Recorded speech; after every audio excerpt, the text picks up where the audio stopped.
The chairman was a man named Senator Nelson Aldrich from Rhode Island. Aldrich represented the Newport, Rhode Island homes of America's richest banking families. His daughter married John D. Rockefeller, Jr., and together they had 5 sons: John, Nelson, who would become vice president in 1974, Lawrence, Winthrop, and David, the head of the Council on Foreign Relations and former chairman of Chase Manhattan Bank. As soon as the National Monetary Commission was set up, Senator Aldrich immediately embarked on a 2-year tour of Europe, where he consulted at length with the private central bankers in England, France, and Germany. The total cost of his trip alone to the taxpayers was $300,000, an astronomical sum in those days.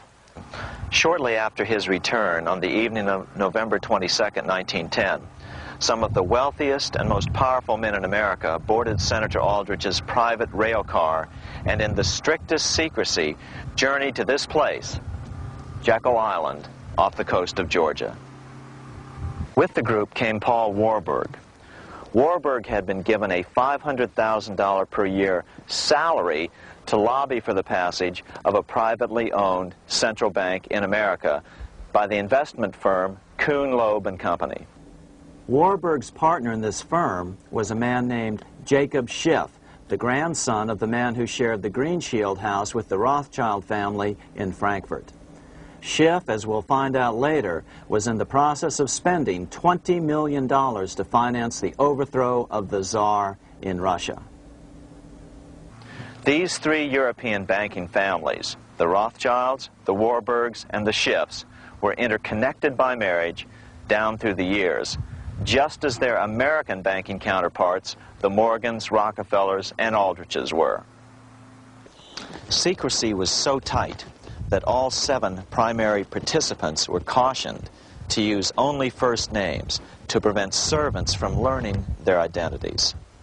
Years later, one participant, Frank Vanderlip, president of National City Bank of New York and a representative of the Rockefeller family, confirmed the Jekyll Island trip in a February 9, 1935 edition of the Saturday Evening Post. I was as secretive, indeed as furtive as any conspirator. Discovery, we knew, simply must not happen, or else all our time and effort would be wasted. If it were to be exposed that our particular group had got together and written a banking bill, that bill would have no chance whatever of passage by Congress. The participants came here to figure out how to solve their major problem, how to bring back a privately owned central bank. But there were other problems that needed to be addressed as well. First of all, the market share of the big national banks was shrinking fast. In the first 10 years of the century, the number of U.S. banks had more than doubled to over 20,000. By 1913, only 29% of all banks were national banks, and they held only 57% of all deposits. As Senator Aldrich later admitted in a magazine article, before passage of this act, the New York bankers could only dominate the reserves of New York. Now, we are able to dominate the bank reserves of the entire country. Therefore, something had to be done to bring these new banks under their control. As John D. Rockefeller put it, quote, "Competition is sin," close quote. Secondly, the nation's economy was so strong that corporations were starting to finance their expansions out of profits instead of taking out huge loans from large banks. In the first 10 years of the new century, 70% of corporate funding came from profits. In other words, American industry was becoming independent of the money changers, and that trend had to be stopped. All the participants knew that these problems could be hammered out into a workable solution, but perhaps their biggest problem was a public relations problem, the name of the new bank. That discussion took place right here in this room, one of the many conference rooms in this sprawling hotel, today known as the Jekyll Island Club Hotel. Aldrich believed that the word bank should not even appear in the name. Warburg wanted to call the legislation the National Reserve Bill or the Federal Reserve Bill. The idea here was to give the impression that the purpose of the new central bank was to stop bank runs, but also to conceal its monopoly character. However, it was Aldrich, the egotistical politician, who insisted it be called the Aldrich Bill. After 9 days at Jekyll Island, the group dispersed. The new central bank would be very similar to the old Bank of the United States. It would be given a monopoly over U.S. currency and create that money out of nothing. How does the Fed create money out of nothing? It's a four-step process. But first, a word on bonds. Bonds are simply promises to pay, or government IOUs. People buy bonds to get a secure rate of interest.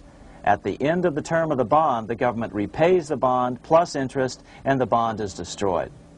There are about $3.6 trillion worth of these loans or bonds at present. Now here's the Fed money-making process. Step 1. The Federal Open Market Committee approves the purchase of U.S. bonds on the open market. Step 2. The bonds are purchased by the Fed from whoever is offering them for sale on the open market. Step 3.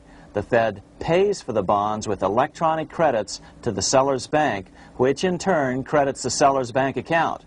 The trick is that these credits are based on nothing. The Fed just creates them. Step 4. The banks use these deposits as reserves. They can loan out over 10 times the amount of their reserves to new borrowers, all at interest. In this way, a Fed purchase of, say, $1 million worth of bonds gets turned into over $10 million in bank accounts. The Fed, in effect, creates 10% of this totally new money, and the banks create the other 90%. To reduce the amount of money in the economy, the process is just reversed. The Fed sells bonds to the public, and the money flows out of the purchaser's local bank. Loans must be reduced by 10 times the amount of the sale. So, a Fed sale of $1 million in bonds results in $10 million less money in the economy. So how does this benefit the bankers whose representatives huddled at Jekyll Island? First, it totally misdirected banking reform efforts from proper solutions. Second, it prevented a proper debt-free system of government finance, like Lincoln's greenbacks, from making a comeback. The bond-based system of government finance forced on Lincoln after he created greenbacks was now cast in stone. Third, it delegated to the bankers the right to create 90% of our money supply based on only fractional reserves, which they then loan out at interest. Fourth, it centralized overall control of our nation's money supply in the hands of a few men. Fifth, it established a central bank with a high degree of independence from effective political control. Soon after its creation, the Fed's great contraction in the early 1930s would cause the Great Depression. This independence has been enhanced since then through additional laws. In order to fool the public into thinking the government retained control, the plan called for the Fed to be run by a board of governors appointed by the President and approved by the Senate. But all the bankers had to do was to be sure their men got appointed to the board of governors. That wasn't hard. Bankers have money, and money buys influence over politicians. Once the participants left Jekyll Island, the public relations blitz was on. The big New York banks put together an educational fund of $5 million to finance professors at respected universities to endorse the new bank. Woodrow Wilson at Princeton was one of the first to jump on the bandwagon. But the bankers' subterfuge didn't work. The Aldrich Bill was quickly identified as the Bankers' Bill, a bill to benefit only what became known as the money trust. As Congressman Lindbergh put it during the congressional debate, the Aldrich Plan is the Wall Street Plan. It means another panic, if necessary, to intimidate the people. Aldrich, paid by the government to represent the people, proposes a plan for the trusts instead.